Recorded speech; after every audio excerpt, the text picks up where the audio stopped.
Okay, hey guys. Those memories. So dark. Okay, so by the time I'm recording this, everyone has probably already been doing the current event, which is the energy amplifier, but I'm still hell-bent on getting the teapot, and I need to complete this quest, which involves Zhongli, of course. Oh, what should I try? So now we are going to rendezvous with Zhongli to try and finish what we can.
Right on time.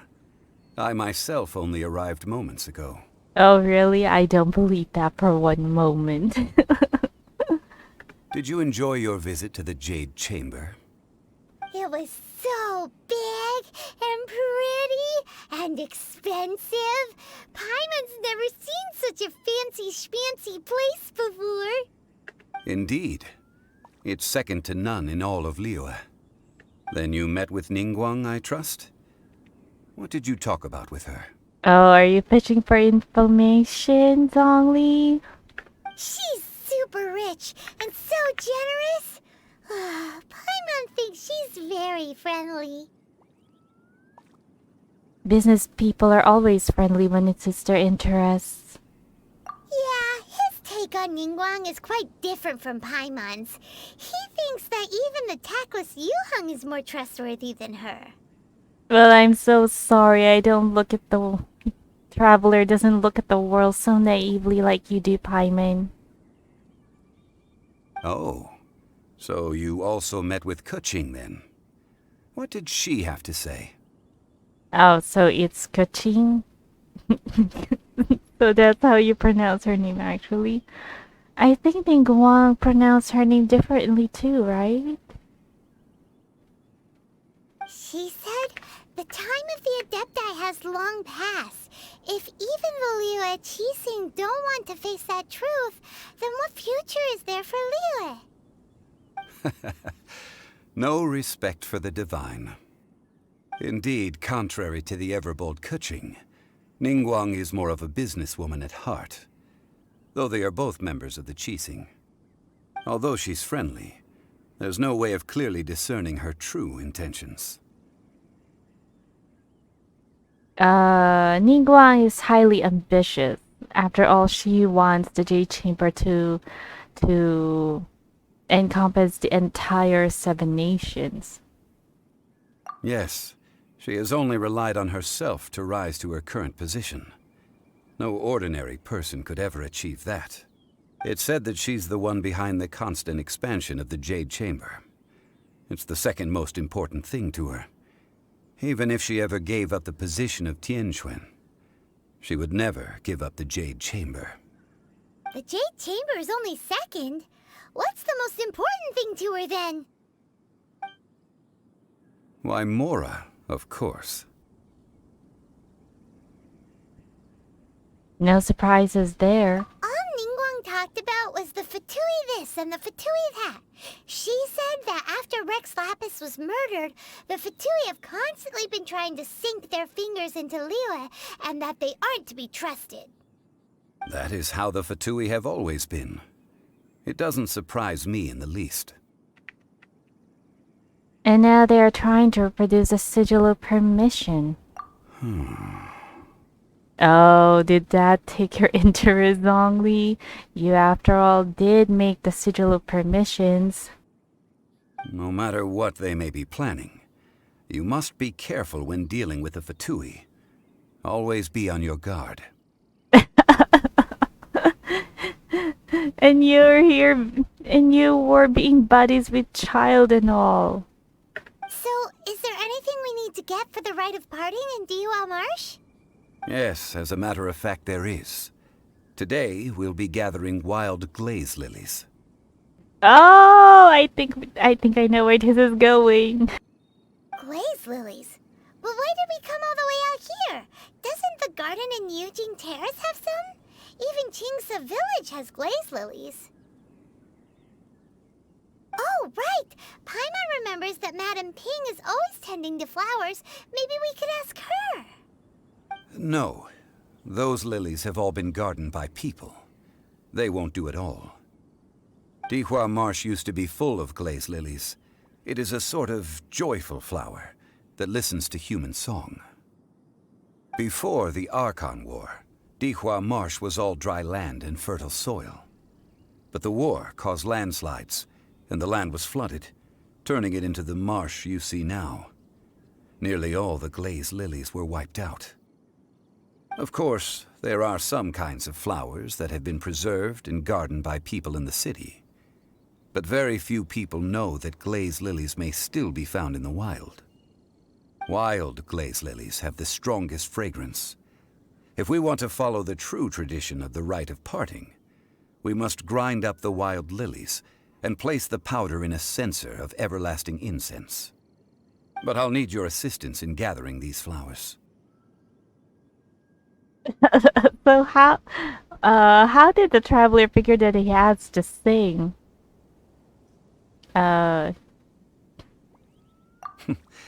That's correct. Your singing will surely bring out the strongest fragrance from the flowers. Why do you think that? So how good is your singing?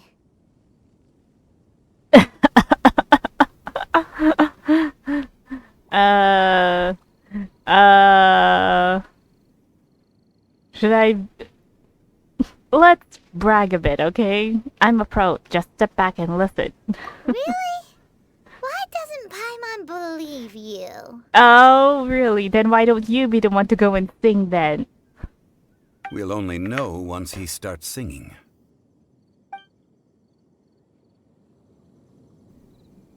That's some vote of confidence, dear Zhongli. Thanks a lot.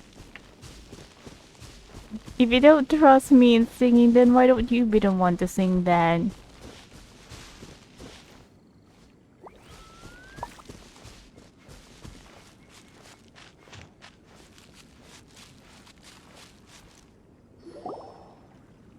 It's time to sing, whenever you're ready. Da da da da da da da da da. Just a minute, okay. Okay, I already know that he was going to sing Barbara's theme song, but come on, really, it's oh, come on. Out of all the OST that Genshin has, why that song though? Did they really need it to be that cheerful? What happened? These flowers are jumping. They look really angry. Is it because you sang a song for Mondstadt that they don't understand here in Liyue? Oh, it's probably because of that. Solidify!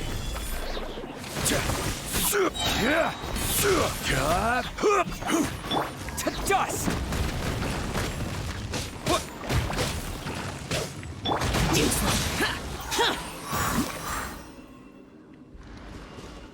Oh, that was bad. Those weren't glaze lilies. Glaze lilies wouldn't hit people. Those flowers put up quite a fight. This little monster is known as a whopper flower. Strange. These petals look interesting. The glaze lilies used as a disguise were buried with the whopper flower for too long. The result seems to have surprisingly potent medicinal value. Let's collect what we can of these petals. Oh, so someone planted them to what? Trap people who sing? Well, that's nice and all, but will those petals be useful for the rite of parting? Unfortunately, no. That's so lame. Excuse me. Are you searching for glaze lilies? Oh, hey! It's... What's her face? Paimon can't remember. You and your short memory. Although I can't really say so much for myself. Greetings, Ganyu. Hello, traveler. I'm surprised you still remember my name. Ah, that reminds me. How was your visit to the Jade Chamber? Well, it sure would have been better if you told us how to get up there. Paimon complaining. Didn't I tell you the way? Surely I did. Nope, we found the way on our own. It isn't a secret, so perhaps we just assumed we knew? Oh, I see. Uh-oh. I guess I really did forget to tell them. Oh god, you don't put too much thought about it, okay? Something seems a little off about Ganyu. She's acting different from the first time we met. Where's her serious attitude now? Ah, well, I met you at that time as an emissary of the Tianquan. But now, I am simply out on a stroll to see the flowers. Oh, is that like a... Why does it sound like a personality disorder? You came all the way out here to see the flowers? Why not just enjoy the gardens of the city?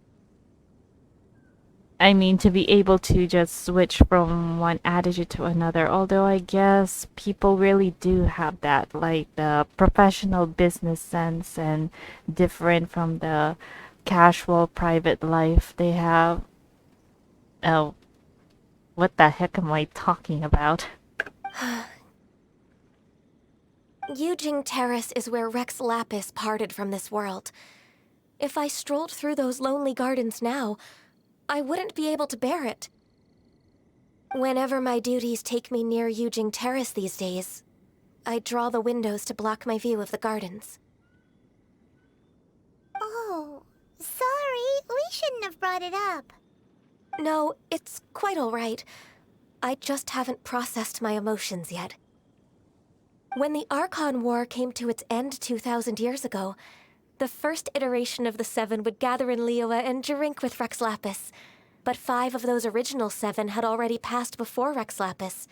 It's truly a changing of the guard. So that means... Yes. Now that the spirit of Rex Lapis has returned to the heavens, only Barbados of Mondstadt remains of the first 7. The other 5, including Inazuma's rite and shogun, are no longer the same friends from 2,000 years ago. Of the current 7 Archons, the youngest is Sumeru's god of Dendro. He is merely 500 years old, whereas Rex Lapis was more than 6,000 years old at the time of his passing. This means that Liyue had been under Rex Lapis's rule from the moment it was first founded 3,700 years ago.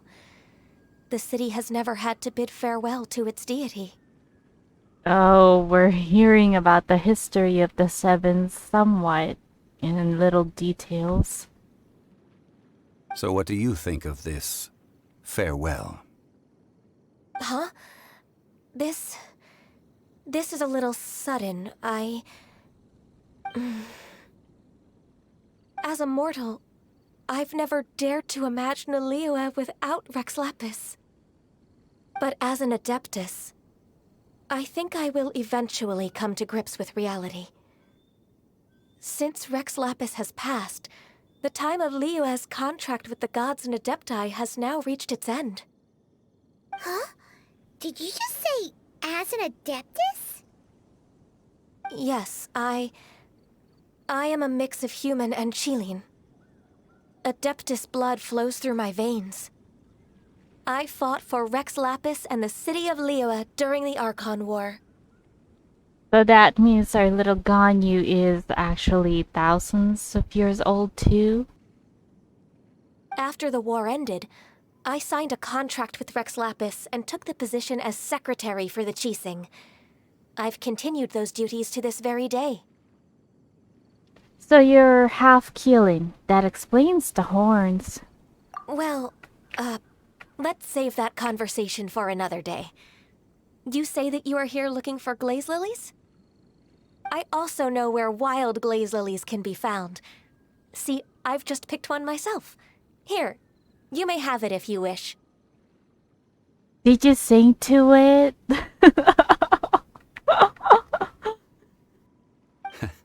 We dare not refuse it.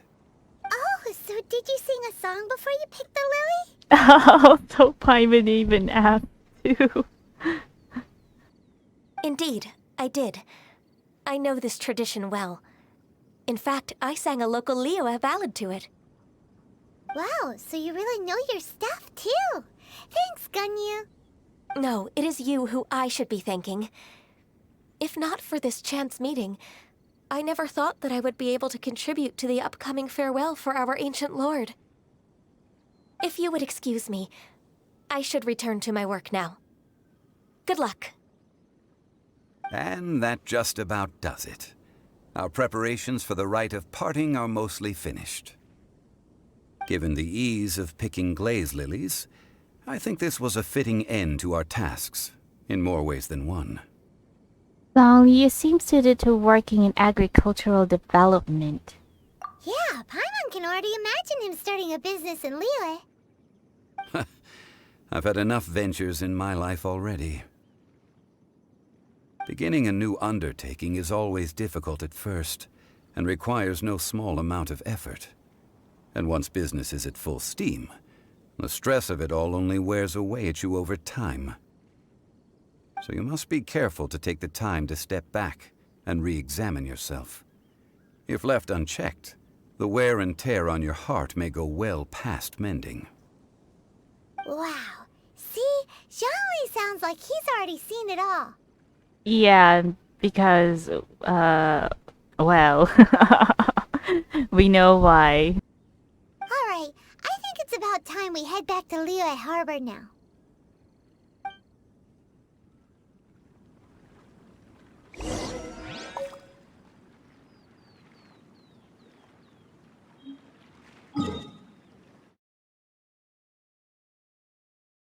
Although, you know what, it's kind of weird that the Adeptus are sort of not going, not attending the rite of parting and all.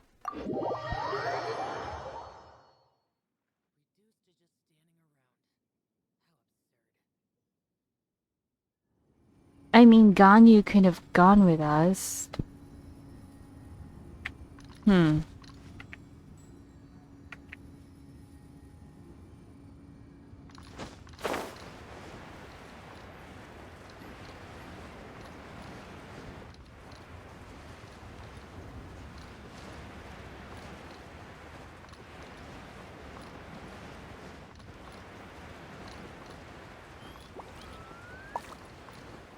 Worthless! What happened?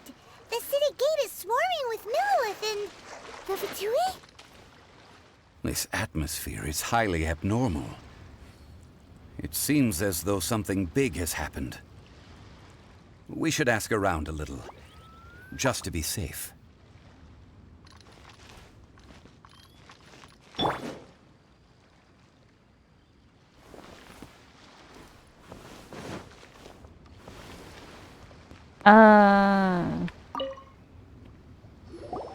Ah, you're the consultant to Wangsheng Funeral Parlor. Mr. Zhongli, I presume. The Millilith are watching our every move now. These are desperate times. We mustn't act rashly. Desperate times? The Adepti of Joyun Karst are finally on the move. Do they intend to exercise force? Most likely. I've heard that some members of the keqing have already gone to meet them. Well, I say meet, but it's more like they're attempting to stall the Adepti outside the city. However, both sides were quite obstinate and hit an impasse. It seems inevitable, given the current situation. The Adepti do not acknowledge the keqing. They only acknowledge the contracts of the Archon. If the two sides come to blows, Liyue Harbor will be in no position to stop them. Surely the Liyue keqing are not the sort to give in so easily. Their boneheadedness is known throughout the lands. Yet it's because of that obstinacy that mortals and Adepti are now on the verge of conflict. But wait, why would they go into a verge of conflict? I wonder if someone whispered to the Adepti that perhaps it was the Liyue keqing that, assassinate the Archon. The Archon. And what now? How is it that the Fatui have come under fire? That's all Ningguang's doing. She proclaimed that in these tumultuous times, the Millelith must rein in the actions of the Fatui. Only now do they want to start keeping tabs on us? That's the keqing for you. Anyway, Mr. Zhongli, you're one of Childe's close associates. Please understand that your actions will reflect on us. Don't let anyone catch you off guard. It looks like things are about to boil over in Liyue Harbor. Is there anything we can do? Do you intend to use your neutral identity as an intermediary between both sides? Or will you use your sword to turn the balance? Neither path is an easy one. Oh, by the way, Mr. Zhongli, we've heard that the Wangsheng funeral parlor has also been caught up in all of this. They're currently squaring off with the authorities at the gates. Things are taking a turn for the worse. I'm afraid I must leave now to handle things back at Wangsheng funeral parlor. I hope that Master Hu has been able to keep things under control for the moment. That was kind of mistranslated. Although it's, yeah, because it says here director, but Zhongli mentioned Master Hu. Consider your next course of action carefully, traveler. If you're trying to prevent an explosion, it may be wisest to look for the fuse first. Having connections with the Fatui seems to be quite the double-edged sword. So what does Zhongli mean by looking for the fuse? Child. Oh, Paimon gets it. If there's anyone that wants to see the whole city turned upside down, it's definitely him. He must be waiting for the moment when no one is watching to do something really bad. But where could we find him now? Where would he go at a time like this? There is only one place he would go.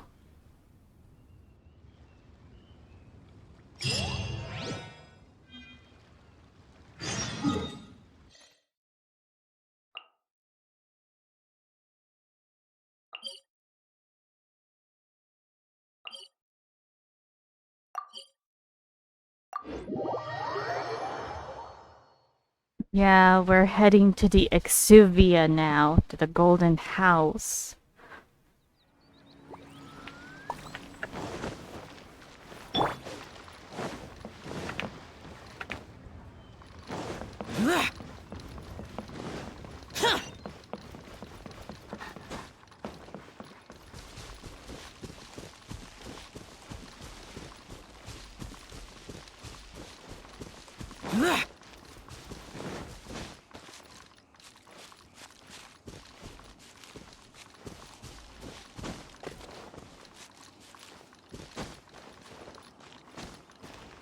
This is such a long travel.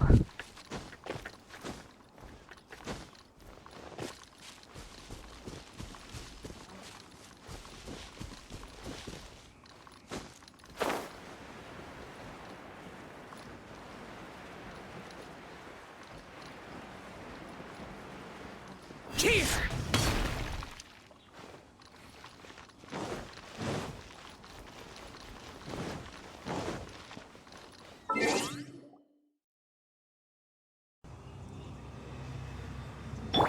I'll protect us.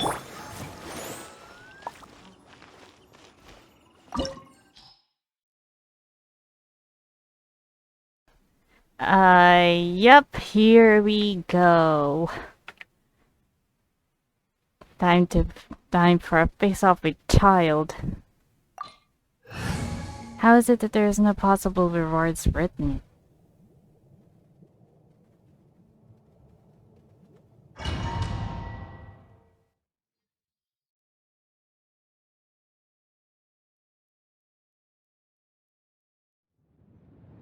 Wow! This is the Golden House?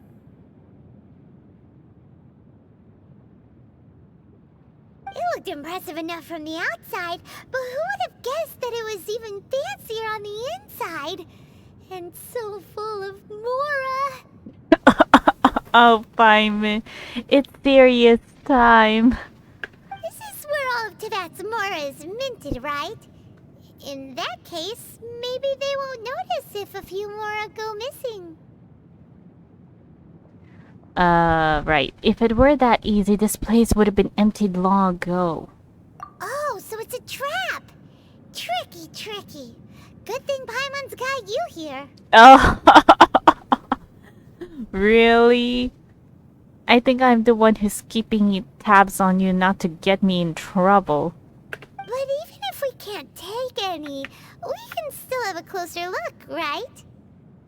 Or better yet, take a nap on top of a mountain of Mora. It's like a dream come true. We'd better check on the Exuvia first. Oh, right. Back to business. It's quiet. Too quiet. Surely someone's gotta be guarding something as important as the Exuvia. Huh?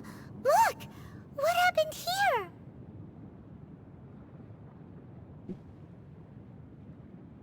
They've been knocked unconscious. Uh-oh. Paimon smells trouble.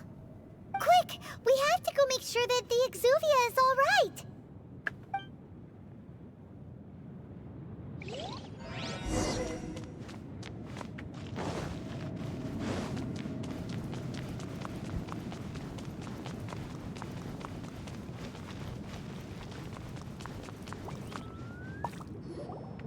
You've already fulfilled your task as guides, so why do you still linger here? Haven't you already seen enough trouble for today? Huh? Who's there? Childe, of course. If you were Fatui, I imagine that you would be entitled to a generous reward from the Tsaritsa herself. But now, you're nothing but dross, and you're in my way. Looks like I was just in time then. Although I'm deeply grateful to you that I was able to effortlessly find this secret location, don't you think that trying to stop me now would just be wasted effort? Stopping the Mora Mints, hiding away the Exuvia. The Keqing are really pulling out all the stops this time.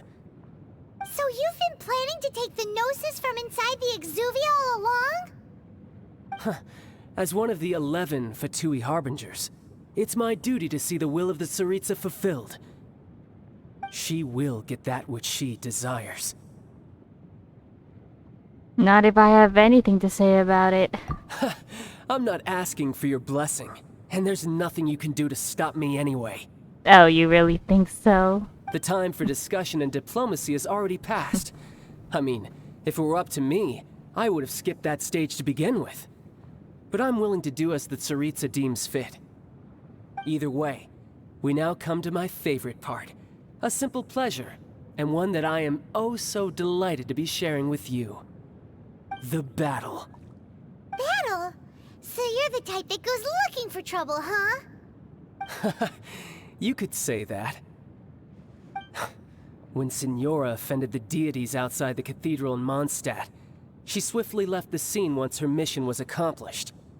Instead of confronting you directly, she chose to rely on the snow and ice to make her escape. She wouldn't want the knights to come running towards the sound of battle now, would she? When she faces a worthy opponent, she will prioritize her mission, weigh the outcomes, and consider the consequences of her actions. But as for me, the greatest pleasure of being a harbinger lies in crossing blades with strong opponents. We won't let what happened in Mondstadt ever happen again! Oh, so you intend to fight me? Good. I won't kill you, Traveler. I'll just play along, to feel the thrill of battle. Besides, you could never defeat me, not even in your wildest dreams. But hey, try to relish the fight anyway, because if you ask me, without that, what else is there? I could never defeat you? You're completely delusional. Fighting talk, I love it! Now let's see you live up to it.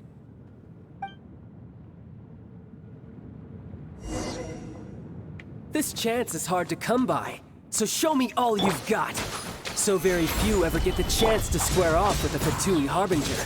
So come now, amuse me, and don't you dare disappoint. Worthless. Not bad, not bad. Useless. Guess I should take you more serious. Haha, good. No wonder Senora was so wary of you. Well, that just means I can go all out. Brace yourself. This is about to get tough. Now, show me what you can do against the might of a Harbinger.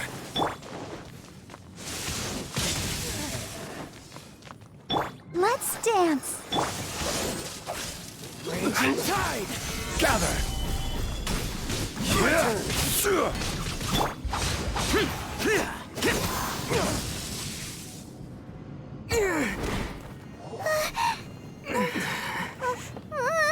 Not bad. Your swordsmanship is quite impressive.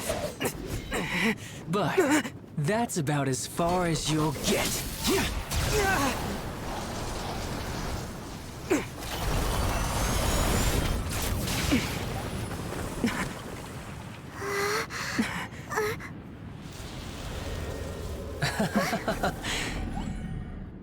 Didn't think you had that card hidden up your sleeve. You were just playing us to get close to the Exuvia! Oh, quiet down. Stop acting like some wide-eyed recruit. You've seen this world. You of all people should know. This should have been expected!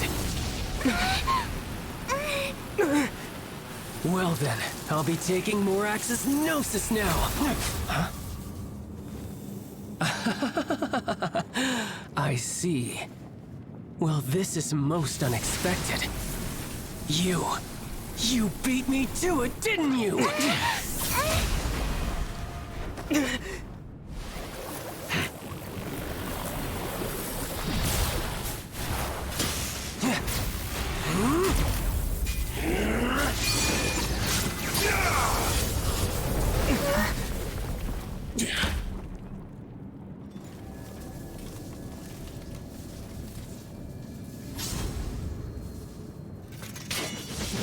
Not bad.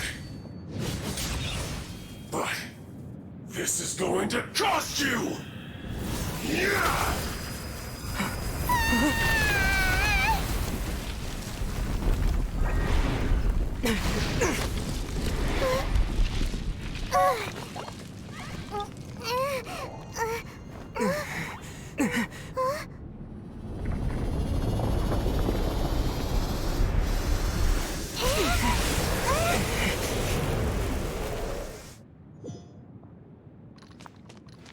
You got to the Gnosis ahead of me, didn't you?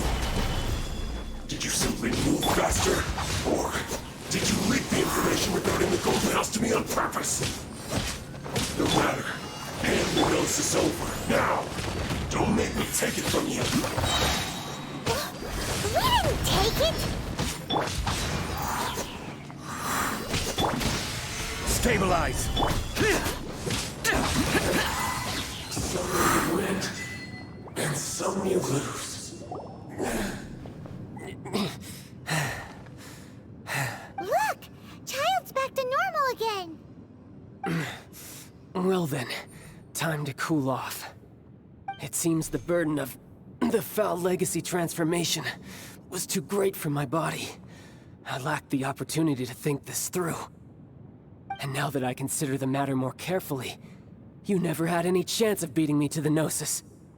You had no connection to the Gnosis, no matter where it had been taken. That's what we've been trying to tell you. We didn't take it. Yeah, because the Gnosis is with Zhongli. Oh yeah, by the way, did you guys notice that the dragon, Exuvia, was like breathing there for a moment? That moment when it was close up with Childe, I think I saw it breathing. Your show of ability today far surpasses that of Signora's initial assessment of you in Mondstadt. Tell me, how could that be?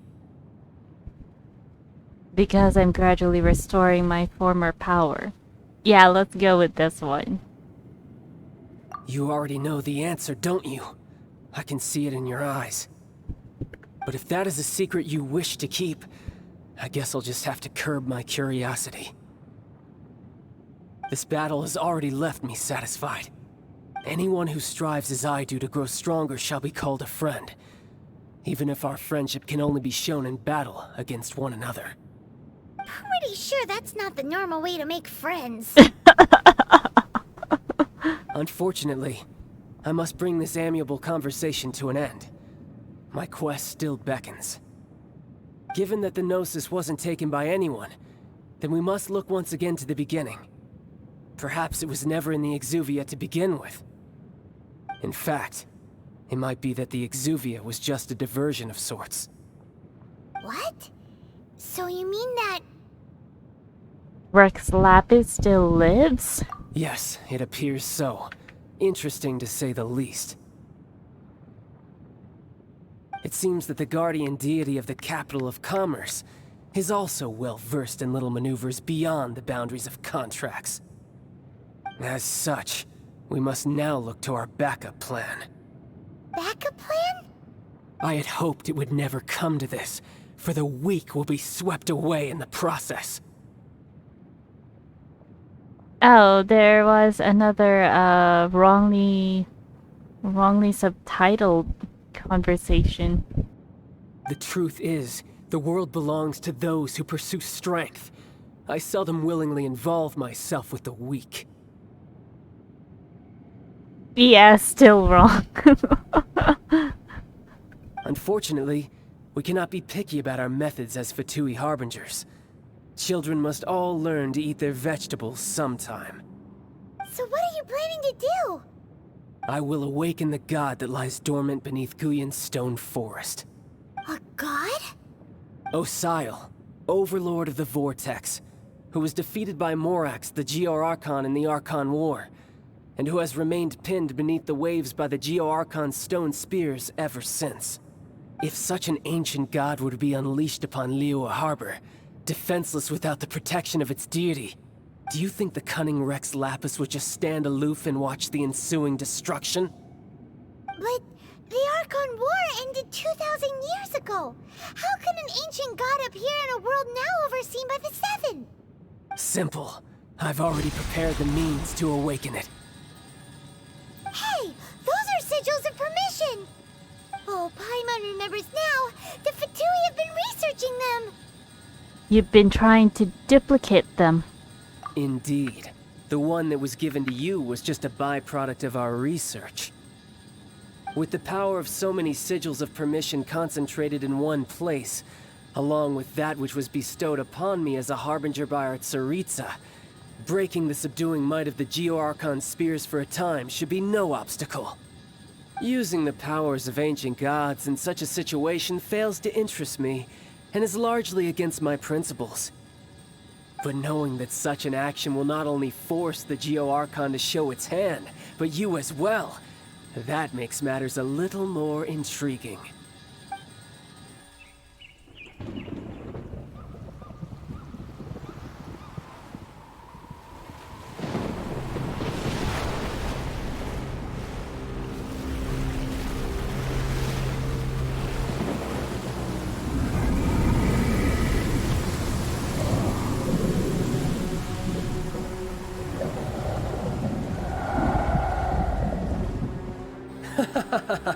Let's see. Will the nation that has lost its deity be swallowed up by an ancient malice once more? If you wish to drown together with the people of Liyue, you're free to stay and enjoy the show. Huh? He's already gone! That guy is fast! What's going on?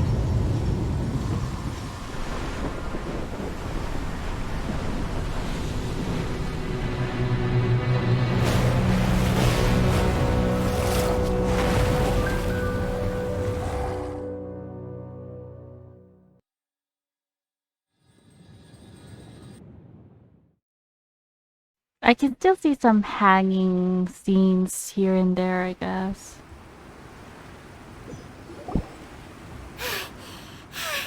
Paimon's exhausted. If we hadn't happened to see the Jade Chamber flying over just as we came out of the Golden House, we really wouldn't have known which way to go. Did we make it in time? Is the Overlord of the Vortex still in the sea? It hasn't destroyed Liyue yet, has it? What are you doing here? Oh, it's Xiao! Huh? Hold on. It's the Adepti. What are you doing on the Jade Chamber? Paimon thought you were arguing with the keqing. Is the fighting over? Faced with a calamity of such magnitude, we have agreed to put our differences aside for now and unite against this common enemy. Oh, Paimon gets it. So how do you plan to defend Liyue? Just seeing this Overlord of the Vortex guy puts a pit in Paimon's tummy, even from all the way out here. It's not just you. We've got new Millilith recruits who can't even stand at attention without shaking. The force of an ancient god's presence seems to be too much for ordinary people to handle. Which is why we must stop that monster before it gets any closer to Liyue Harbor. So the Archon War was fought 2,000 years ago against enemies like that thing? Now that's scary. Oh, Xiao.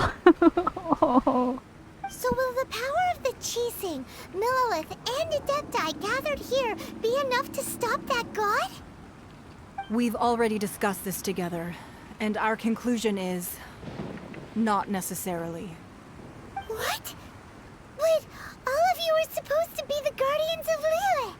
Can't you think of something? One certainly could. Huh? The keqing did once research the matter of the Guizhong ballista when it piqued their fancy. And as fate would have it, one who did craft the Guizhong ballista with one's own hands is here. For what could you mortals ever learn of Adepti mechanisms?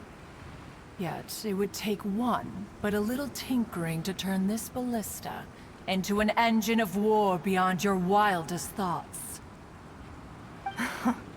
I suppose this is one blessing from the Adepti that we should be thankful for. So be it. We shall use the upgraded Guizhong ballista to fight off that god. All the Adepti here can lend their strength to man it. We haven't a moment to spare. Our battle begins now. Yep.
Adepti are manning the Guizhong Ballista. Do not let the Fatui disturb their work. All able Millilith, with me! Let's go help too! We Adepti have not faced the god in several millennia. Let one see what you're made of then. What strength remains within you, one wishes to witness.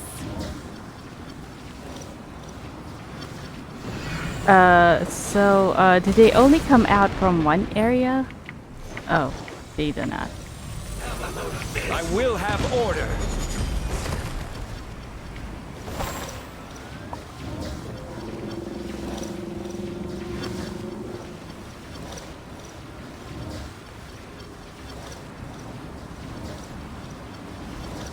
Oh, I wish I had used Venti for the gathering. Who's this? Stabilize!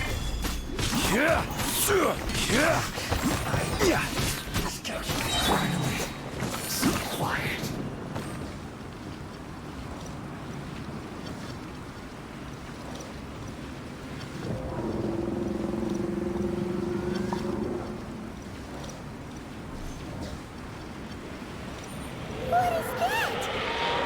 That is Osial's divine power.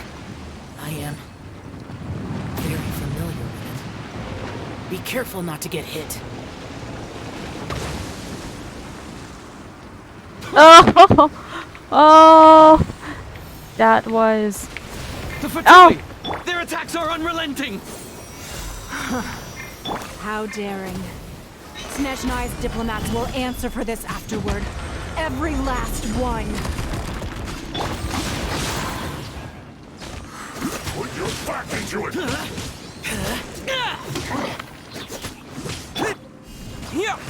Wait! The ancient god's attacking again! There are so many Fatui too! We can't hold... Were you about to say we can't hold them, children? Huh? Don't lose heart. Here, take this. This is Adeptal energy! That light from your body, it's like the time in giant cars! Wow, it's Madame Ping's shockwave! This granny's really strong! Yes, Huh. Boring. yes. This is no slacking off.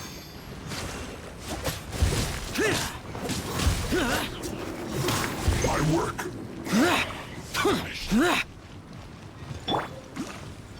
This is order.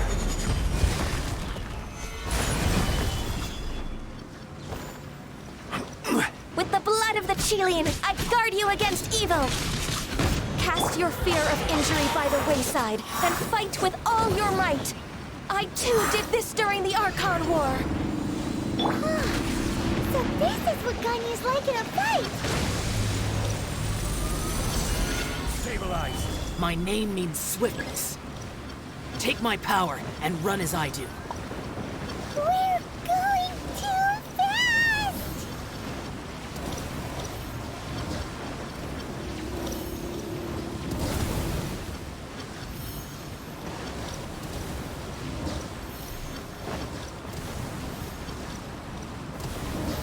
Stabilize.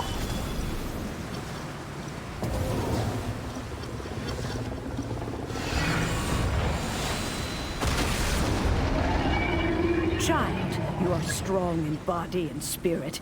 Perhaps you can withstand 3 forms of Adeptal energy at once.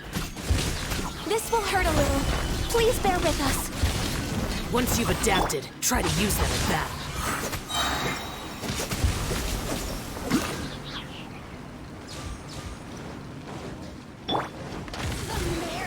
Stabilize. I will have order.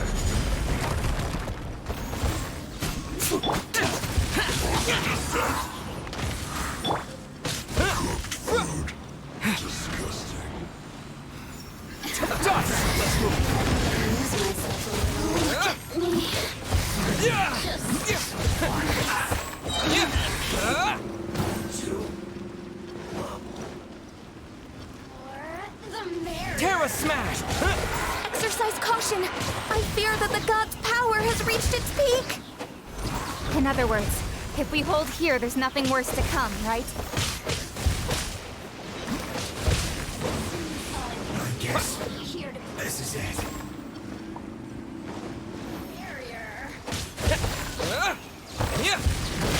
This quickly. This isn't good. I guess this is it. Solidify!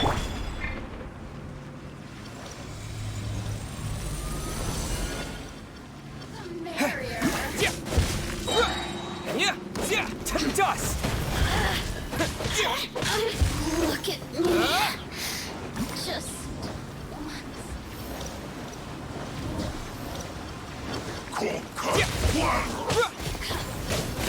Evil conquering! Here! Worthless! Boring!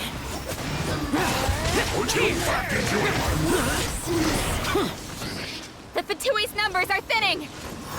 Fight on, comrades!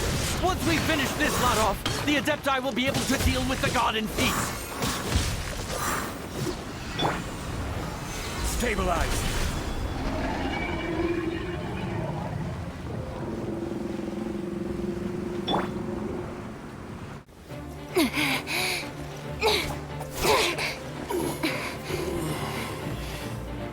The interlopers are no more. Now we may commit ourselves fully.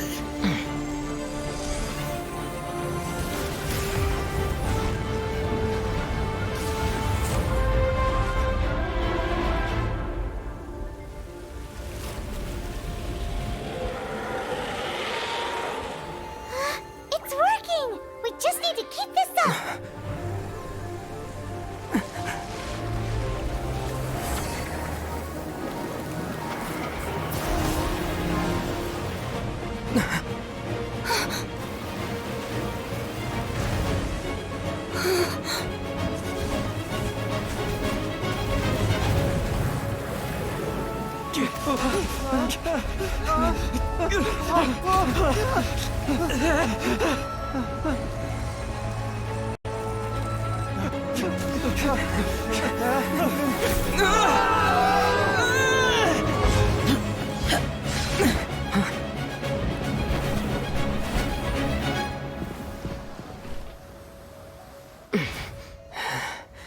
Be careful now. The Guizhong Ballista is destroyed.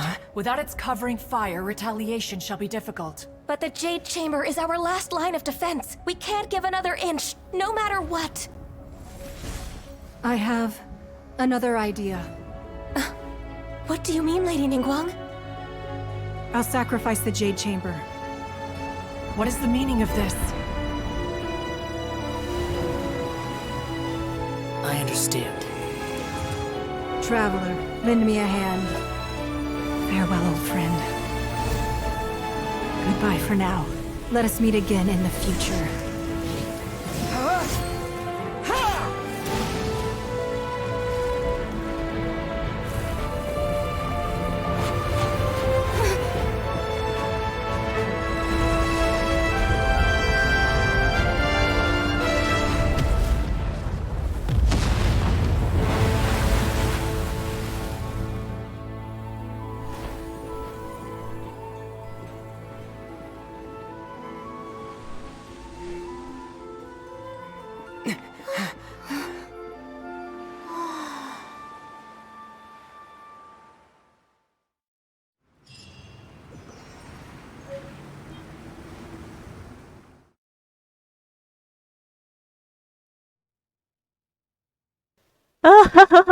Finally. Is it finally over? The ominous aura of that monster has indeed begun to fade. The effects of the Sigil of Permission last but a short time. It will be some time before the Overlord of the Vortex can make any waves again. We are indebted to you for your assistance. If the Adepti hadn't happened to be here, the future of Liyue Harbor would surely have been in great jeopardy. Save your flattery. We didn't just happen to be here. Surely you won't pretend to have forgotten the reason for which we came. Come now. There's no need for such harsh words, Cloud Retainer.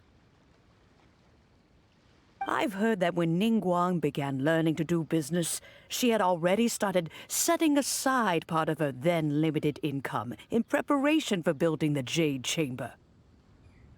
At first, it was only the size of a small room, but with continued expansion, it has become the palace that lies before you now. It is a testament to Ningguang's entire life, both as a businesswoman and as the backbone of the Liyue Qixing. Seeing the Jade Chamber destroyed in the defense of Liyue means much to her. To me, such cooperation and sacrifice deserves at least some recognition, don't you agree? Well, I was really hoping you would say that such sacrifice could at least be used as some leverage in our negotiations. Thank you all for hearing me out. We know very well why the Adepti came here today. But please forgive us. We cannot yield to your wishes. Oh? 3,700 years. According to our records, the Adepti signed a contract with Rex Lapis to protect Liyue 3,700 years ago. Even to this very day, Liyue and its lands have stood the test of time, immovable as stone, just as it was thousands of years before. This is truly no small feat. But that does not mean that the Liyue of today is the same city as it was all those years ago. Do not merely cast your protective gaze upon the land. Instead, focus your sights on our city and each of the citizens that dwell within it. Are you questioning our means of protecting Liyue? Oh. I mean no offense. I simply hope that our Adepti forebears would see Liyue in a new light. Forebears, you say? One doubts you would be fit to be part of such a lineage. This morning, Rex Lapis appeared to me in a dream. What? In the dream, I yearned to tell him that we Qixing, though mortal, are equally bound to the contract. Each passing generation of the Qixing leaves many things of value to be inherited by the next generation. I also thought to tell him how the past generations of Qixing had strove under his rule to survive in our mortal world, establishing a network of contracts which has since come to be known as trade. But I dared not speak. I could only gaze at him in silence until the moment I awoke. Oh, Ningguang. We're all on the same side here. Yet another perspective. What are you trying to say, Outlander? When there is discord between the Guardians and those who are meant to defend, harmony becomes very difficult to restore. Right! That's something that happened in Mondstadt. It's a story about the Four Winds and the people of the Animal Archon. The Animal Archon sought to quell the strife between the two sides, because he believed that such conflict would only scar the hearts of both, and that nothing good would come of it. This is what we learn in the City of Freedom. Each of the 7 nations has its own scars from the past. Though your point is the very height of simplicity. As Adepti, we've become a laughingstock, to be chastised thus by an outlander who has lent us such succor. All right. Didn't Ningguang suggest that we should focus on the city and each of its citizens? I know I already have, so why not see for yourselves? I apologize for appearing in full armor. I am afraid I cannot show the proper courtesies. And who are you? I am Feng Yan, a sergeant of the Millilith. I have come to extend my thanks to the Adepti. I thought this battle would perhaps be my last. But thanks to the aid of the Adepti, our forces were not as badly battered as I feared we might be. Although I am a mere mortal soldier, I promise to hold the line and never betray the grace given to us by the illuminated Adepti this day.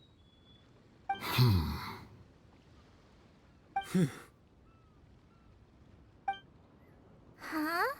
Why does everyone look so down? Didn't we just beat that big monster? Weren't you frightened, dear? It was quite the predicament. I wasn't afraid.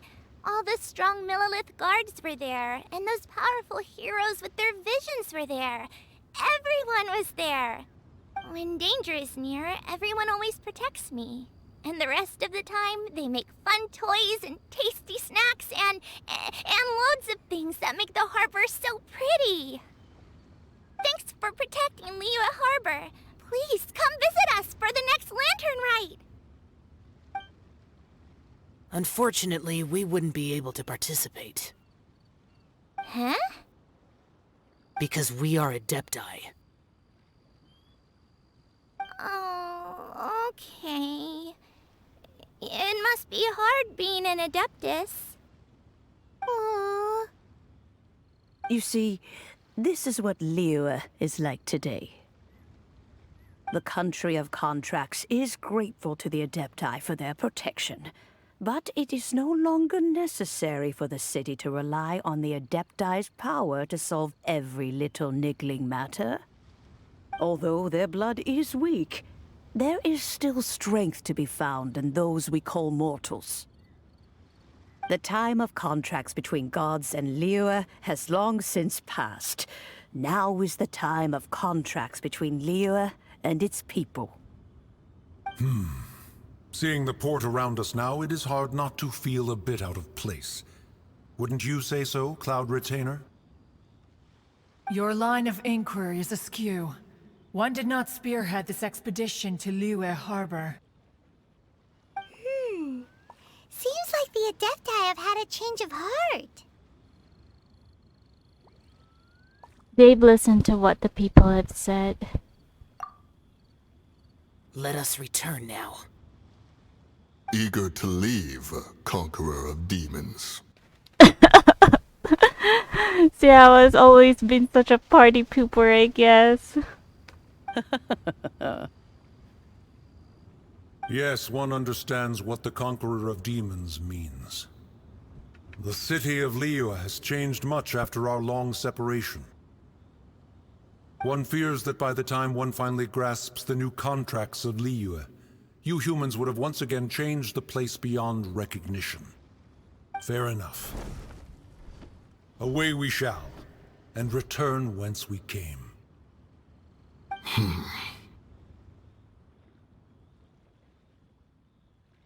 Since we Adepti have consensus, then one shall persist no further. But how will we ensure that the Liyue keqing will not simply exploit their power once we depart? In my view, that is still a thing to be guarded against. All right, Mooncarver, you needn't worry. It seems to me that this right of supervision is best left to the people of Liyue. Looks like the conflict between humans and Adepti was avoided. All's well that ends well, huh? The Adepti were quite reasonable in the end. Oh, right! It's nice that we've got peace and all, but we're forgetting one thing. Childe wanted to unleash the god so he could lure Rex Lapis out. Shoo, Paimon, don't tell them! But we were able to handle the Overlord of the Vortex on our own, so Rex Lapis never showed up. Oh, and speaking of that, don't we still need to get to the bottom of that Archon's death, too?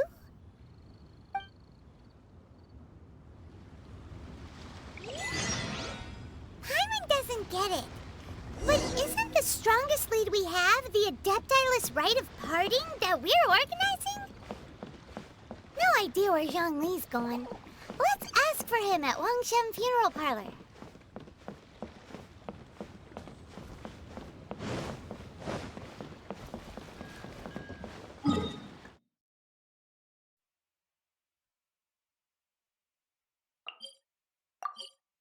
No need to run all the way. We can just teleport here, I guess.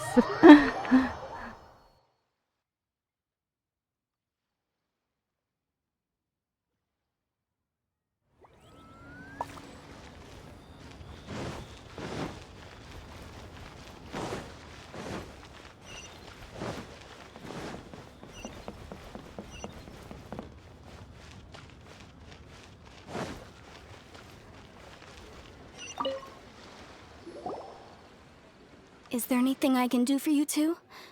I'm afraid that Wangsheng funeral parlor isn't in the best state to receive guests.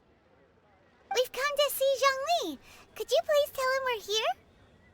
Unfortunately, Zhongli isn't here at the moment. It seems he went to Northland Bank. Doesn't the Northland Bank belong to the Fatui? Last time we saw Zhongli was before we went to the Golden House. Do you think he doesn't know about the attack on Liyue? Visiting the Fatui at a time like this could only mean more trouble.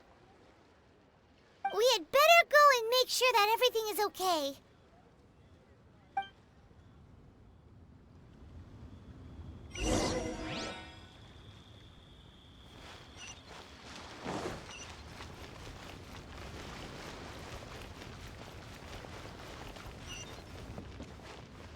Feel free to take a look around.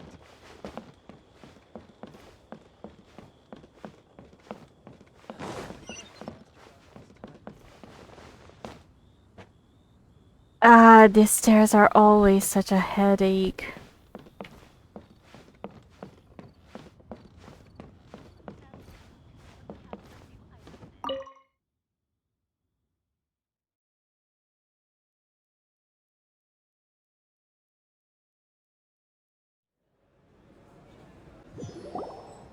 You call this cooperation between Harbingers? Cooperation involves communication, you know. Don't take it to heart, child. Besides, aren't you happy that you got to skip the formalities and bring chaos to the land? I'm sure you must have enjoyed that. Oh, it seems that some of your friends have arrived. Hey, it's Zhongli and Childe. And you're also one of the Harbingers? Signora! Well, that was very obvious, Paimon. How can you not know that yet? It's you two. I believe we've met once before. In the city of Bards, was it? I'm glad you still remember my name. Ah, right. I imagine that it must have been rather hard to forget watching helplessly as something precious was snatched away from your friend. Breathe. Just stay calm. We cannot be so reckless. Well, if it isn't you two. This is our first time seeing each other since Liyue was nearly wiped off the map. This is certainly a bit awkward, wouldn't you say? Paimon knew that we should never have trusted a Fatui Harbinger. Oh, now don't say that. Sure, I may have misled you, but I never had anything against you personally. Besides, I thought we were getting along quite well together, didn't you? Except for that little tussle we had at the end. Nothing personal. We just have different views, that's all. Of course, you may very well hold this against me, but that's up to you. The real deceivers here are Signora and Zhongli. Curse them for leading me on. Signora and Zhongli? So actually, I think... Stop wasting time, child. There'll be plenty of time to chat once I'm through here. You remember the agreement, Morax. Now, if you would be so kind. The Gnosis, please. Gnosis? What in the world are you talking about? The contract is fulfilled. That which thou seeketh is now bestowed unto thee. For my promise is solid as stone.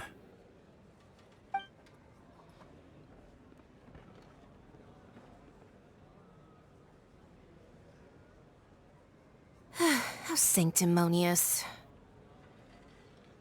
I mean, I did have my suspicion. No, we already knew that. What? So you're the Lord of Xiao? No, wait. That's an exciting twist and all, but why give the Gnosis to the Fatui? I do not give it for free. I give it as agreed upon in the contract. For it is a matter solely between the Tsaritsa and I. And why did you feign your death? Yeah, you don't think you went a little bit too far with that whole fake death thing? Everyone was preparing the ceremony for you, and splat! This big dragon falls out of the sky, and all of Liyue goes into an uproar. Talk about a disaster. Gathering all the forces that had been bubbling behind the scenes, and then stirring them together in a pot that was bound to boil over. That's what he wanted to see, am I right? Wait, what? Perhaps it's best that I explain. As you know, I've dwelt upon this world for more than 6,000 years. I witnessed the founding of Liyue, together with the Adepti 3,700 years ago. Even boulders that can withstand whirlpools will erode with the passing of time. I kept convincing myself that cracks had not begun to form, and that the end of my time had not yet come. Until one drizzly day, as I was strolling along the harbor, I heard a merchant tell one of his workers, "You finished your duties. Go ahead and call it a day." I stood motionless among the crowds, asking myself, have I already finished my duties? Oh, Zhongli. But as I began to consider relinquishing my divine role, I soon discovered that many reasons still remained to not hastily depart. Was Liyue, the city I had dwelt in for so long, already prepared to enter its next age? I decided that a test was needed in order to reveal the answer. So I feigned my own death, and gathered the cast of Childe, the Adepti, and the Liyue keqing to play their roles together on the stage that was Liyue. So were you satisfied with the finale? Indeed I was. The Gnosis, which I had kept for so many years, suddenly seemed to have lost its meaning. That's right. Which is why I continued to safeguard the Gnosis until now. So you mean that if the chaos ever reached the point of no return, you would simply appear and use your divine powers to bring Liyue back under control? Of course, and it would have been all too easy for him too. Just as a child quickly matures after losing their parents, so has Liyue matured when faced with the death of its deity. I was pleasantly surprised with the finale of the show that you all put on. Why, you even deserved an encore. Oh, come on, that's a pretty bad joke, Zhongli. The Adepti deserve the greatest applause, considering their years of seclusion. They hardly recognized the city, yet faced with such a crisis, they exerted the greatest amount of restraint. Not only did they manage to cooperate with the keqing, but in the end, they even tried to understand the heart of the people. And hats off to the emissary dispatched by the Archon to fulfill our contract, Signora. She managed to keep everything she knew in strict confidence, far from the eavesdropping ears of her colleague Childe, just as I had requested. All the while, I carried on as Zhongli, and fulfilled the traditions of Liyue in this mortal form. Thank you for walking that path with me, traveler. These things were all a part of my script. The only unforeseen plot twist was the conduct of the Liyue keqing. I had expected them to do no more than the Adepti, to come to the defense of Liyue. But when all was said and done, they seized the opportunity to supplant Liyue's divine protectors, and used the subsequent power vacuum left by my death to quickly gain complete control of Liyue. Huh? That doesn't sound good at On the contrary, I think it is excellent. I had always feared that it was too soon for them to take over from me. And it was also that which I longed for the most. As such, this is the best parting gift anyone could have given this god of old. Hey, what about me? Doesn't anyone feel the least bit of remorse for deceiving me? You've practically kept me in the dark. Oh, come on, child. It's not as if you haven't deceived us as well. Don't feel pity for yourself. I think that thanks would be more appropriate. You certainly played no small part in all of this, wreaking havoc and turning the city upside down. The Lord of Geo ought to thank you for your performance, if anything. If you hadn't created the pressure of a battle between mortals, Adepti, and a god, the lump of coal resting in the hands of the Geo Archon, Liyue, would never have been able to become a dazzling diamond of a city. Huh? Just whose side are you on, mocking me like that? Are you itching for a fight? We were both equally fooled. You really embarrassed yourself this time. Let's go with this one. Hey, haven't you learned the Liyue saying, don't always call it as you see it? I will do as I see it. Well then, with the Gnosis in my possession, I have no use for such idle chatter. We should return to Zapoljarny Palace and seek an audience with Her Majesty, the Tsaritsa. Come, child. Fine. I'll meet you there later. I'm not sharing a boat with the likes of you. Do as you wish. If Senora ever becomes a playable character, I'm sure she's a magic wielding one.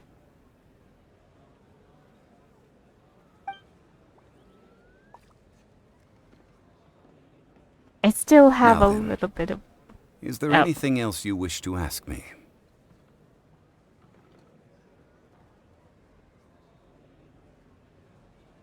Wait. I'd like to know what the Cry Archon offered you. What could possibly be worth a Gnosis? I don't think he's going to tell me about this one. Well, they're both the same anyway, so let's just pick whatever one. Right! As Zhongli always told us, a good trade is a fair trade. Paimon has no idea what could be a good trade for a Gnosis. Realistically speaking, there is no such thing. Huh? However, I am the god of contracts. For thousands of years, I have made countless contracts. If the deal was of no benefit, then I certainly would not be inclined to agree to it. My agreement with the Cryo Archon will be the last of my contracts as the Geo Archon. My contract to end all contracts. So we just wanted to be a normal person for once. I mean, yeah, probably just like Venti. As for the bargaining chip that the Tsaritsa used to balance the scales, uncover that answer for yourself in your future journeys.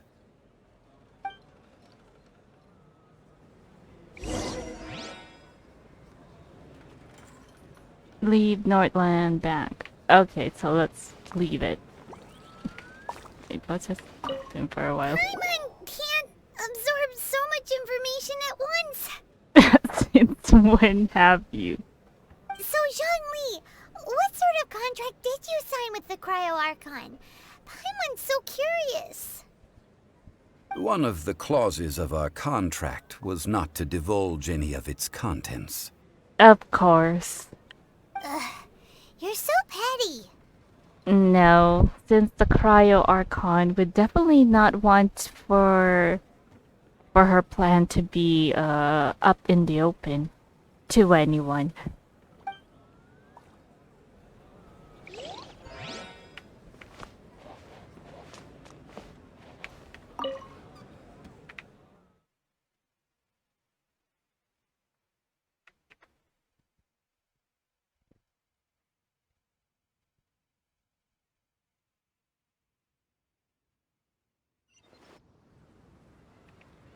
Today's the day of the rite of parting.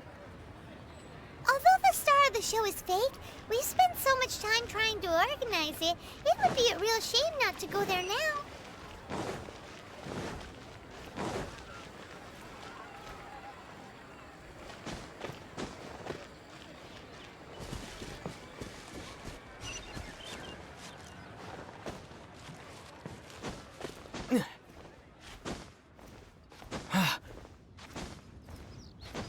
Yeah, let's just shortcut our way over.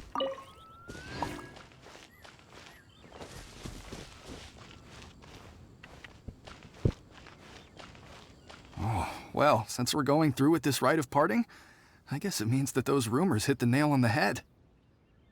So Rex Lapis is really... But they didn't catch the culprit, did they? Oh, come on. Do you think that the assassin could have been a normal person? You know what I think. I don't think any of the gossip on the streets you hear from those shady types is worth anything. There's only one real possibility in my mind. I've heard that the assassin was that Fatui fellow.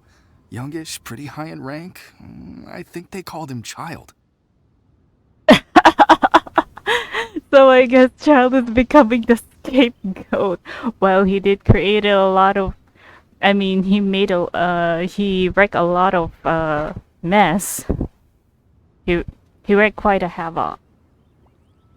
The Fatui? They certainly are very suspicious. Who knows what those greedy, crooked folks... Shh! Lower your voice. If the Fatui catch you in their sights, Rex Lapis won't be around to protect you this time.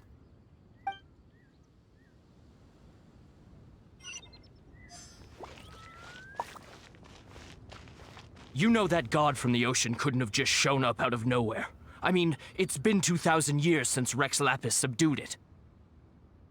Yes, and to think that this happened right on the heels of the incident with Rex Lapis, too. Say, do you think the person who assassinated our lord and released that evil god might have been one and the same? Now that you mention it, that's very possible. Yes, it's very possible indeed. I mean, it all fits together. That person must have colluded with the evil god to harm Rex Lapis. Oh, that wicked, black-hearted scoundrel.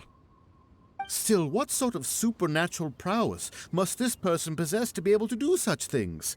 I have never heard of such a person in all my years. Ah, forget it. Guessing's no use to us. Look, the Millilith over there looks like he's about to make an announcement. Let's hear what the Ministry of Civil Affairs has to say first.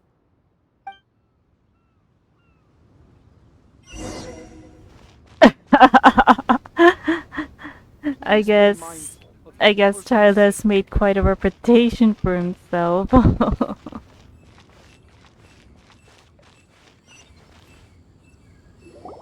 Hear ye all! The Keqing's words. Though a dragon soars ageless as the mountains, it too must return to dust. This is common knowledge. Gods and Adepti live glorious lives, but both light and shadow have their season. So too must they face divinely appointed trials. Rumors and hearsay abound on the streets that Rex Lapis was murdered. Now, let the truth be revealed. Having been thwarted in his trial, Rex Lapis's soul has recouped the celestial heights. He beseeches the people of Liyue to grieve not and to let not their hearts be saddened. Nor are they to believe street-born rumors or indulge in baseless speculation.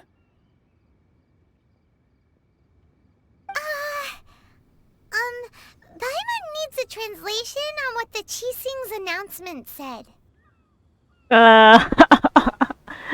Don't look at me. It's all quite deep.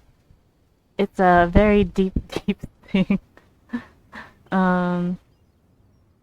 They said that Rex Lapis was murdered. They said that Rex Lapis died because of a divine trial. Oh my god, what am I going to choose on this one?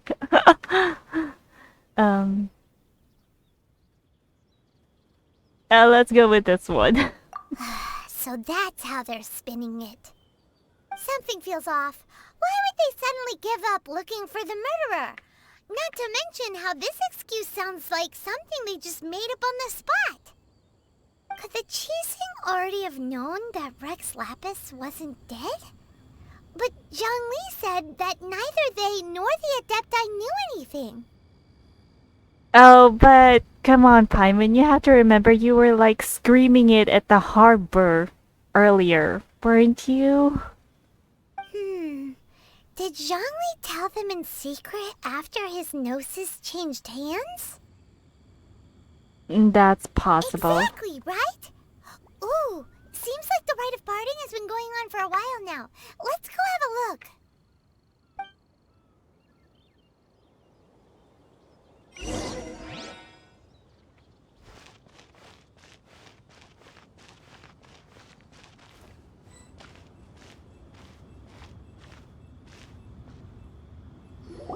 Look, it's Ningguang and keqing.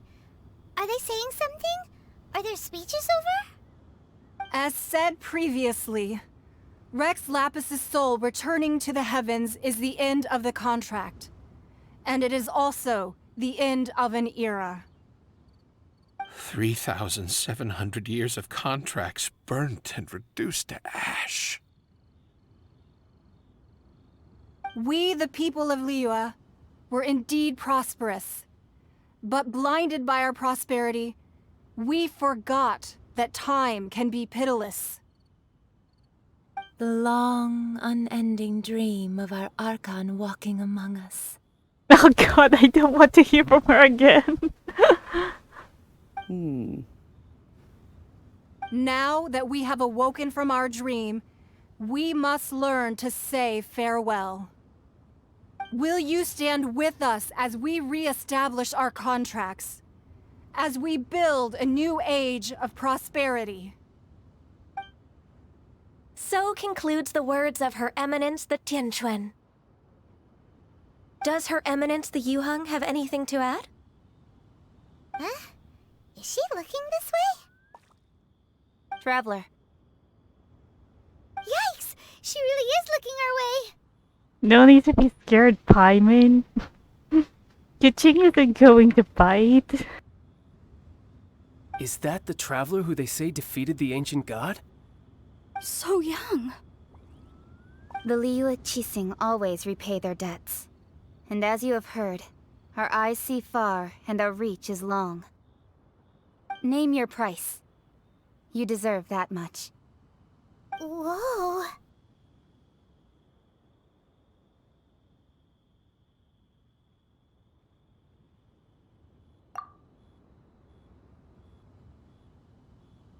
Well, could you help me put up some missing person posters?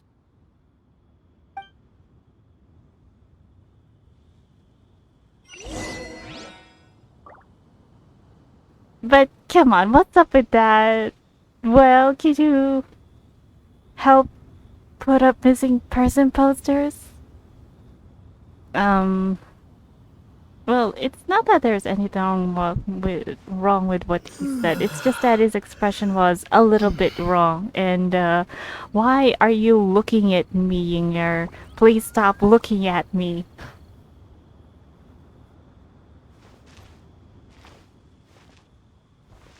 Roping you in was possibly the most masterful move we could have made. I believe that future generations will say so too when our deeds come up for their review. Roping you in was...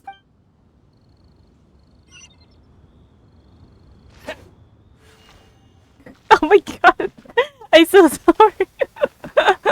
I'm going to end up in jail again. The cleanup of the premises, managing the crowds as they exit, making an account of the rite. There's much that remains to be done. I didn't miss anything, did I? Oh god, you're such a workaholic.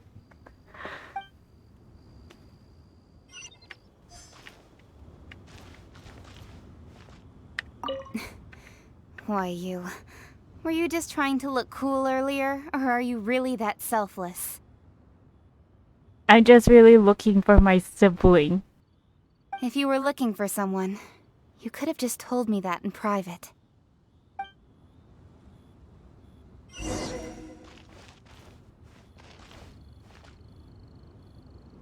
Oh, Zhongli is also here then. Let's see, where is he? Oh, there he is. Ah! I didn't see that.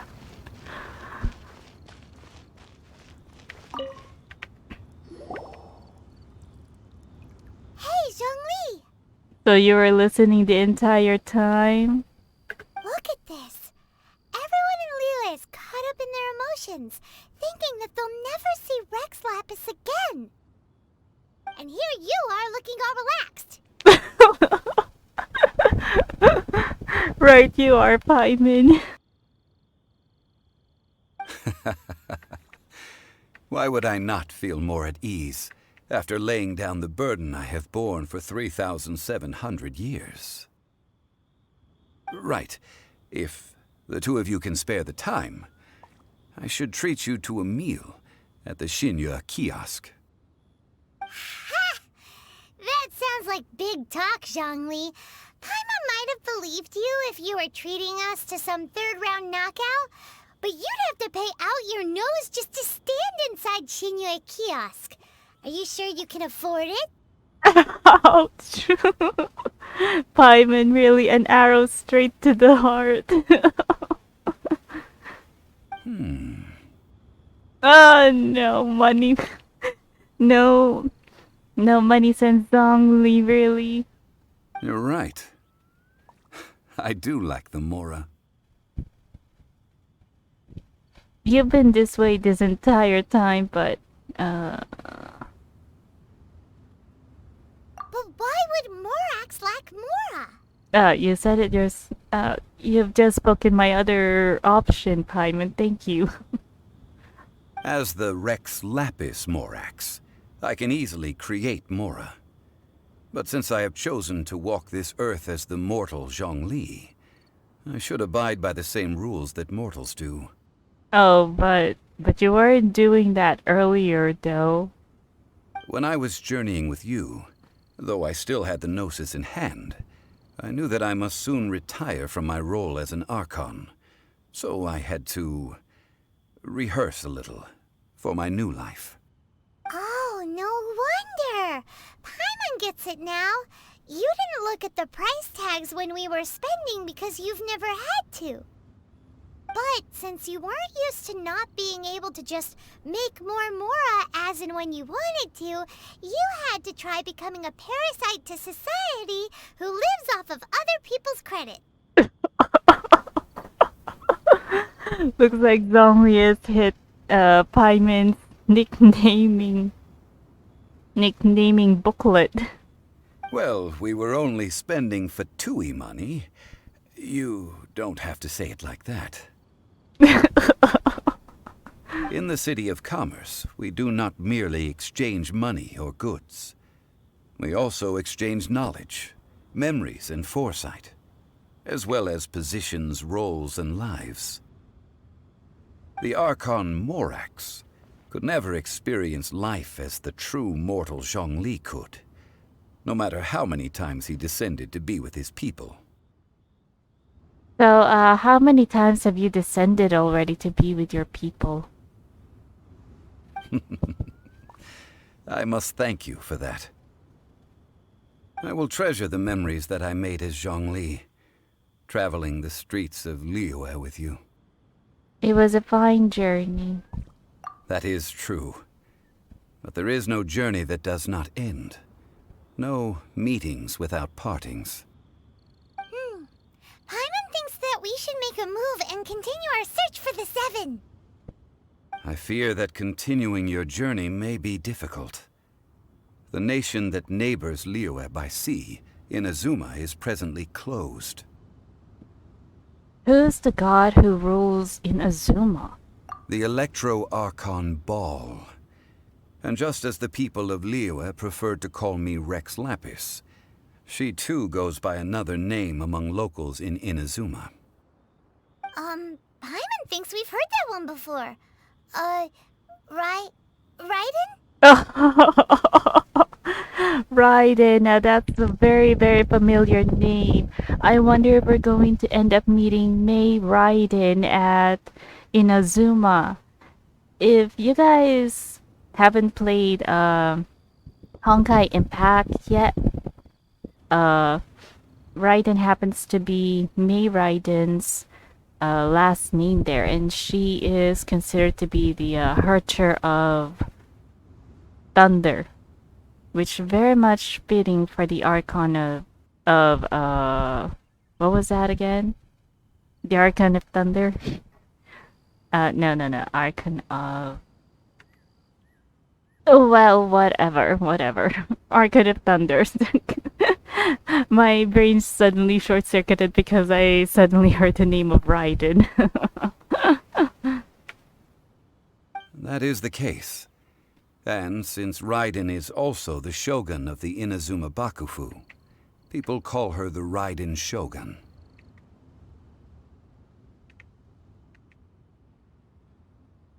The Inazuma Bakufu.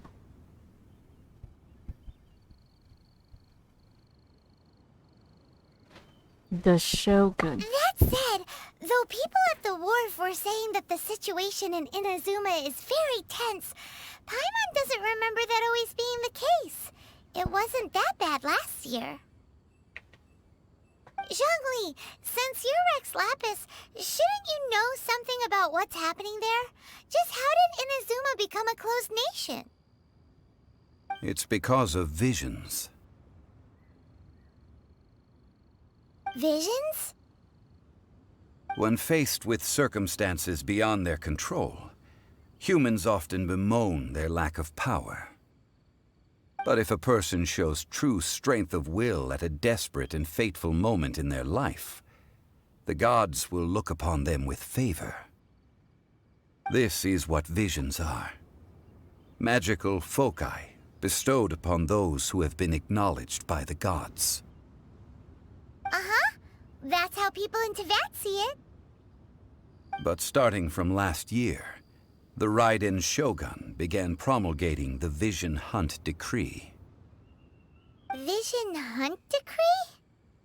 Oh, this sounds like they're hunting for vision users. That... I wonder if that's going to pose a problem with us since we don't carry any visions with us anyway. I think we'll be on the safe side if we ever did go... not if. When the time comes, we have to go to Inazuma. Yes. It was an order to seize all visions within Inazuma's borders, and to inlay them upon the hands of a statue of the 1,000-armed, 100-eyed god. They want to seize visions. But why? Aren't visions blessings from the gods? I should think that in the Raiden Shogun's eyes, it is precisely because they are divine blessings that they should be under the sole dominion of divinity. Maybe this Raiden Shogun is not the Archon, and instead a fate that is trying to seize all visions, because, well, I don't think the Archon who had given them blessings to the Vision Wielders would just suddenly see something. I mean, why do that? Why give them visions? Why give them visions in the first place? Whoa, that's harsh. The Animo Archon is the god of freedom, and the Geo Archon is the god of contracts. For her part, the Raiden Shogun is the god of eternity. It seems as though she has finally decided to eliminate any unstable elements that could pose a threat to her eternal realm. The fact that even I, the oldest of the seven, have now passed away, will only strengthen her resolve to pursue eternity. Knowing her, she must have again quoted that adage she is most fond of when proclaiming that decree to her people. 7 ideals for 7 gods, and of these, eternity is nearest unto heaven. Heaven? All right then. Was there anything else you wish to know? Well, about the trial. Ah, that was a good one. Failing a divine trial. How they came up with that excuse, I will never know. Oh, so I guess my choice earlier was not the right one when I was explaining to Paimon. Well, I didn't much understood it. They shouldn't use such an old formal language to explain things. That said, the reason why the keqing were so eager to resolve the incident and stop pursuing the culprit was indeed because they received news in secret that Rex Lapis was not dead. I hinted as much to the Adepti as well. Oh, so I guess I was right in some way. So I guess my choice was still right after all. He hinted as much to the Adepti as well, so I guess all of the Adepti know that he's not yet dead, I guess? How did I accomplish that, you ask? Have you ever heard of this particularly convenient Adepti art known as gifting dreams and visions? Oh, Ningguang said that too.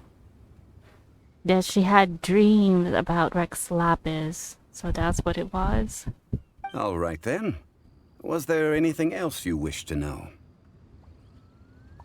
What about Childe? Yeah, about that. Before the keqing made their announcement, we listened to a lot of people talking on the way. Most of them put the blame for everything on Childe. Oh, poor Childe. Even though he's no longer at Liyue, he's been used as the scapegoat. These are indeed false accusations. But it remains undeniably true that Childe did send people to the Jade Chamber to prevent the Adepti and the keqing from defeating the ancient god. I've heard that Ningguang is busy milking that for all it's worth on the foreign relations front at the moment, browbeating the envoys of the Fatui. So I guess using Childe as a scapegoat has its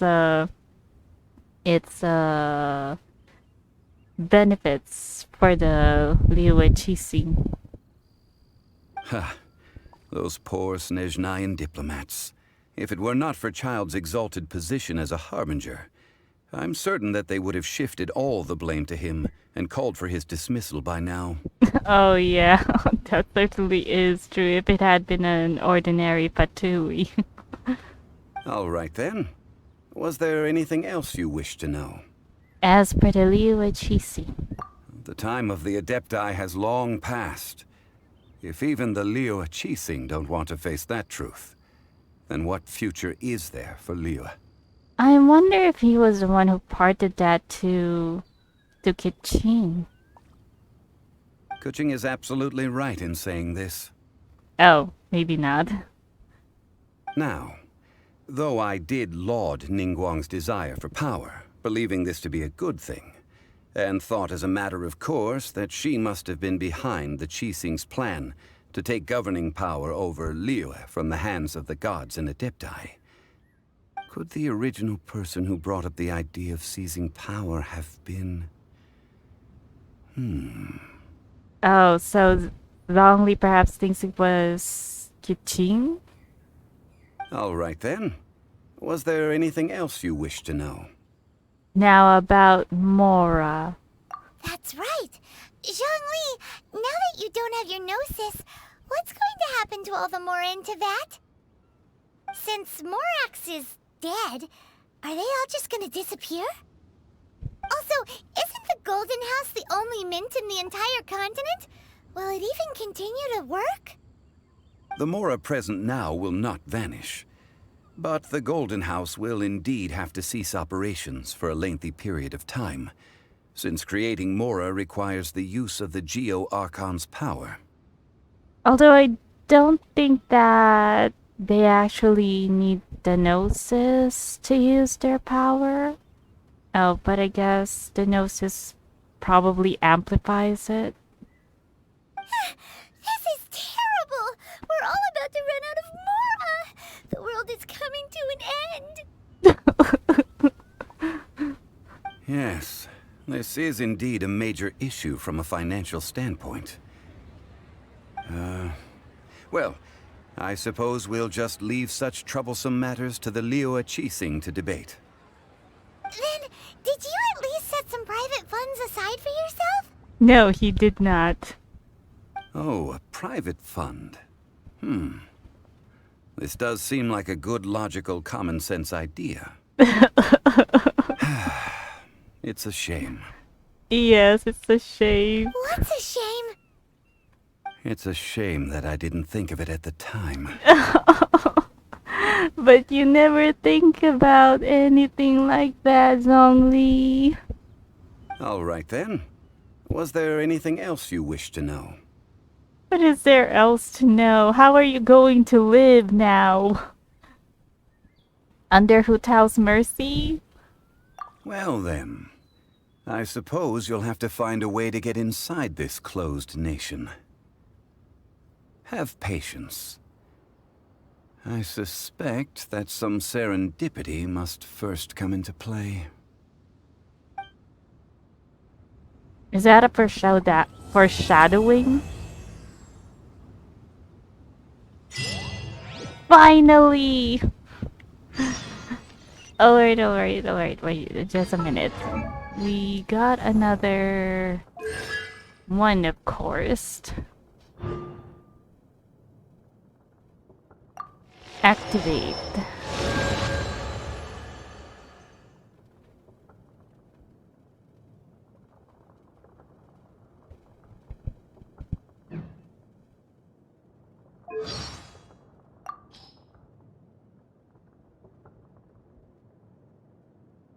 To think that the Geo Archon had signed a contract with the Cryo Archon. I wonder what the contents of their agreement were. Paimon doesn't care who you are. Making a deal with the Tsaritsa is super dangerous. Be that as it may. Since Morax is the god who understands the basis of contracts the best, he's definitely given this some thought. Well, that's true. Morax himself called it the contract to end all contracts. I trust that we will witness the truth and its denouement play out.